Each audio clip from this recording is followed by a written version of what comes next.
একটা ভূমিকম্প হবে পৃথিবীর পূর্ব দিকে। পৃথিবীর পূর্ব দিক মানে এই যে ভারত, পাকিস্তান, বাংলাদেশ, শ্রীলঙ্কা, ইন্দোনেশিয়া, ঠিক আছে, এই সিঙ্গাপুর, এই যে কন্টিনেন্ট মালয়েশিয়া, এটা পৃথিবীর পূর্ব দিক। এদিকে একটা ভূমিকম্প হবে। তারপরে 7 পৃথিবীর পশ্চিমে একটা ভূমিকম্প হবে। পশ্চিম মানে বোঝেন না? পশ্চিমা বিশ্ব না, সৌদি আরব না, পশ্চিমা বিশ্ব, ব্রিটেন, ফ্রান্স, জার্মানি, তারপরে যে রাশিয়ান কন্টিনেন্ট, হ্যাঁ, ইউক্রেন, এদিকে আপনার আমেরিকা, এই পুরো পশ্চিমা বিশ্ব, এখানে একটা ভূমিকম্প হবে বড়।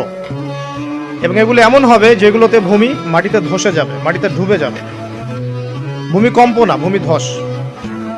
8 পৃথিবীর মাঝখানে মধ্যপ্রাচ্যে একটা ভূমিকম্প হবে, যেখানে আমাদের সো কল্ড আমিরুল মুমিনিনরা থাকে, এদের এখানে একটা ভূমিকম্প হবে ইনশাআল্লাহ।